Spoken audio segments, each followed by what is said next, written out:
30 வருடங்களுக்கு முன்பு தொழில்நுட்பம் வசதியும் இணைப்பையும் மேம்படுத்தும் வாக்குறுதியால் பாராட்டப்பட்டது. இன்று அந்த வாக்குறுதிகளை அது சந்தேகமின்றி நிறைவேற்றியிருந்தாலும் புதிய சவால்களையும் கொண்டு வந்துள்ளது. நம் தினசரி செயல்கள் இப்போது தொழில்நுட்ப சாதனங்களில் இருந்து வரும் மாசுபாட்டுக்கு அதிகமாக வெளிப்படுகின்றன. இது கடந்த காலத்தின் ஒப்பீட்டளவில் தொழில்நுட்பம் குறைந்த சூழலை விட மிக வேறுபட்டது. வணக்கம், என் பெயர் சைமன் லோ. இன்று நான் மின்னியல் கதிர்வீச்சு, அதாவது ஏமார் மற்றும் அது நம் உடலுக்கு என்ன செய்கிறது என்பதை பேச வந்துள்ளேன். நம் தினசரி சாதனங்கள் வாழ்க்கையை எளிதாக்கினாலும் நம்மை மின்னியல் கதிர்வீச்சால் ஏமார் தாக்குகின்றன. இது நமக்கு தீங்கு விளைவிக்க கூடும். நம் வைபை ரவுடர்களில் இருந்து தொடங்கி அணிகலன்கள் போன்ற அணிகலன்கள் வரை எப்போதும் வெளிப்படும்க்கு நாம் இடையறாது உட்படுவது நீண்ட கால பாதுகாப்பும் நலனும் குறித்த கவலைகளை எழுப்புகிறது. இந்த இடையறாத தாக்குதல் நவீன கால மாசுபாட்டின் ஒரு வடிவம். இது எங்கும் பரவி இருந்தாலும் உணர முடியாதது, கண்காணிக்க முடியாத வகையில் நம்மை சூழ்ந்துள்ளது. மேலும் உலக சுகாதார அமைப்பு ரேடியோ அலை மின்னியல் களங்களை மனிதர்களுக்கு புற்றுநோய் ஏற்படுத்தக்கூடியதாக வகைப்படுத்தியுள்ளது. இதுக்கு புற்றுநோய் ஏற்படுத்தும் சாத்தியம் இருப்பதை குறிக்கிறது. மருத்துவ நிபுணர்கள் டாக்டர் சத்விந்தர் பக்க விளைவுகளை பற்றி கருத்து தெரிவித்துள்ளனர்.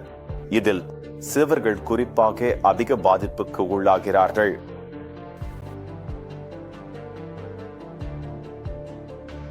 சிறுவர்களின் மூளை, குறிப்பாக ஹைப்போதாலமஸ் போன்ற பகுதிகள் ஒரு பெரியவரை விட 1.5 முதல் 2 மடங்கு அதிக மின்னியல் களங்களை உறிஞ்சும் தன்மை கொண்டது. ஆனால் ஒரு குழந்தையின் எலும்பு முஜை பார்த்தால் அது ஒரு பெரியவரை விட 10 மடங்கு அதிக மின்னியல் கதிர்வீச்சு உறிஞ்சுகிறது. மூளை மிகவும் அதிகமாக உறிஞ்சும் தன்மை கொண்டது. தலைமுடி எலும்பு மெல்லியதாக உள்ளது. மேலும் ஒப்பீட்டளவில் அளவு சிறியதாக இருப்பதால் ஒரே அளவு கதிர்வீச்சை நீங்கள் பெற்றாலும் உங்கள் சிறிய திசுக்கள் பெரிய திசுக்களை விட அதிகமாக உறிஞ்சும். முதலில் நீங்கள் செய்ய வேண்டியது கதிர்வீச்சு வெளியிடும் சாதனங்களை, உதாரணத்திற்கு கைபேசிகள் போன்றவற்றை, உங்களிடமிருந்து தொலைவில் வைக்க வேண்டும். பயன்பாட்டில் இல்லாத போது அனைத்து மின்சார பாயிண்ட்களையும் அணைத்து விடுங்கள். 3வது, நீங்கள் மின்னியல் கதிர்வீச்சு சமநிலைப்படுத்திகளை, எலக்ட்ரோமேக்னெட்டிக் ஃபீல்ட் ஹார்மோனைசர் பயன்படுத்தலாம். இது சாதனத்திலிருந்து வரும் கதிர்வீச்சு பக்க விளைவுகளை சமநிலைப்படுத்தும். அதற்காக டாக்டர் சத்விந்தர் மனித உடலில் ஏமார் விளைவுகளை எதிர்க்கும் மின்னியல் கதிர்வீச்சு சமநிலைப்படுத்திகளை பயன்படுத்த பரிந்துரைக்கிறார். மற்றொரு பக்கத்தில் கண்டாவின் திரண்ட் பல்கலைக்கழகத்தில் பேராசிரியர் எமிரிடா டாக்டர் மத்தா ஹாவாஸ் மின்னியல் கதிர்வீச்சின் உயிரியல் விளைவுகளில் அனுபவம் பெற்றவர். ஏமார் இரத்தம், இதயம், தானாக இயங்கும் நரம்பு அமைப்பு ஆகியவற்றில் எதிர்மறை தாக்கத்தை ஏற்படுத்துகிறது என்பதை காட்டியுள்ளார். இது குறைந்த இரத்த ஓட்டம், தலைவலி, சோர்வு மற்றும் கூட கவனம் செலுத்துவதில் சிரமம் போன்ற அறிகுறிகளுக்கு காரணமாக இருக்கலாம். இப்போது நீங்கள் உண்மையான விளைவுகளை பார்த்து விட்டீர்கள். அது உங்கள் உடல் நலத்திற்கு எவ்வாறு தீங்காக இருக்க முடியும் என்பதையும் நன்கு புரிந்து கொண்டுள்ளீர்கள். இப்போது நம் உடல்களுக்கு எப்படி பதிலளிக்கின்றன என்பதை நெருக்கமாக பார்ப்போம். 30 முதல் 300 மெகாஹெர்ட்ஸ் வரையிலான வரம்பில் உள்ள களுக்கு நம் உடல்கள் அதிகமாக பாதிக்கப்படுகின்றன. ஏனெனில் நம் உடல்கள் அந்த கதிர்வீச்சை அதிகமாக உறிஞ்சுகின்றன. அது ஒரு ஸ்பாஞ்ச் தண்ணீரை உறிஞ்சுவது போல. நம் உடல்கள் உறிஞ்சும் போது அது நம் முக்கிய உறுப்புகளின் இயற்கை அதிர்வுகளுடன் ஒத்திசைவாகும். இது நம் நலனுக்கு எதிர்மறையான விளைவுகளை ஏற்படுத்தக்கூடும். இதனால் நம் வெளிப்பாட்டை கட்டுப்படுத்துவது எவ்வளவு முக்கியம் என்பதும் வலியுறுத்தப்படுகிறது. அமெரிக்காவின் கூட்டாட்சி தொடர்பு ஆணையமான FCC ஏற்றுக்கொள்ளக்கூடிய ஏமார் வெளிப்பாட்டு அளவுக்கு வரம்புகளை நிர்ணயித்துள்ளது.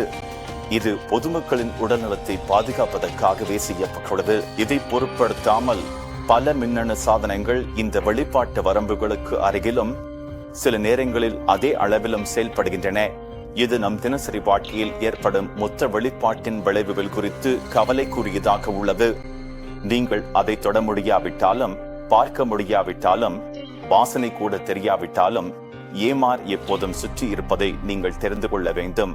அதனால் இது தொடர்ச்சியான பிரச்சனையாக உள்ளது. அடுத்த விளக்கத்தில் நான் என்ன சொல்கிறேன் என்பதை உங்களுக்கு காட்டப் போகிறேன். என் சக ஊழியர் டேவிட்டை உங்களுக்கு அறிமுகப்படுத்துகிறேன். நாம் SDR ஆப் என்ற ஒரு கருவியை பயன்படுத்த போகிறோம். இதை நீங்கள் ஆண்ட்ராய்டில் பதிவிறக்கம் செய்யலாம். இப்போது நீங்கள் பார்க்கும் போது நான் எந்த ஒரு சாதனத்துடனும் தொடர்பில் இல்லை என்றாலும் இந்த கருவியும் அந்த நாவும் இந்த சூழலில் உள்ள அடிப்படை கதிர்வீச்சு பிடிக்க முடிகிறது. நீங்கள் வரைபடத்தில் பார்க்கும் போது நான் இந்த ஆப்பை 72 மெகாஹெர்ட்ஸுக்கு அமைத்துள்ளேன். இது நம் மூளையின் செயல்பாட்டு அதிர்வெண். இப்போது அந்த கதிர்வீச்சின் அளவை பாருங்கள். நீங்கள் சற்று யோசித்து பாருங்கள். இப்போது உங்கள் உடல் தொடர்ந்து இந்த வெள்ளை இரைச்சலால் தாக்கப்படுகிறது. இப்போது ஏன் பலர் இரவில் நன்றாக தூங்க முடியாமல் சிரமப்படுகிறார்கள், சில சமயம் தலைவலி ஏற்படுகிறது என்பதையும் நீங்கள் புரிந்து கொள்கிறீர்கள். இப்போது இன்னும் சுவாரஸ்யமான பகுதிக்கு வருகிறோம். இதுதான் ஏம்கார், ஒரு சூழல் ஒத்திசைவு சாதனம். நான் இப்போது இயக்கப் போகிறேன். என்ன நடக்கப் போகிறது என்று பார்க்கலாம். 3 இருந்து எண்ணுகிறேன். 1 2 3. அதை பாருங்கள். இப்போது திரையை பாருங்கள். அடிப்படை கதிர்வீச்சின் அளவு கடுமையாக குறைந்துவிட்டது. மிக்க நன்றி டேவிட்.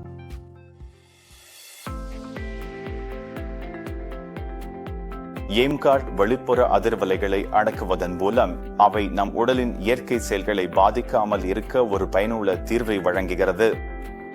உங்களை பாதுகாப்பது என்பது உடனடி அபாயத்தை தவிர்ப்பது மட்டுமல்ல, இது உங்கள் எதிர்கால ஆரோக்கியத்திலும் உங்கள் அன்புக்குரியவர்களின் ஆரோக்கியத்திலும் முதலீடு செய்வது பற்றியது.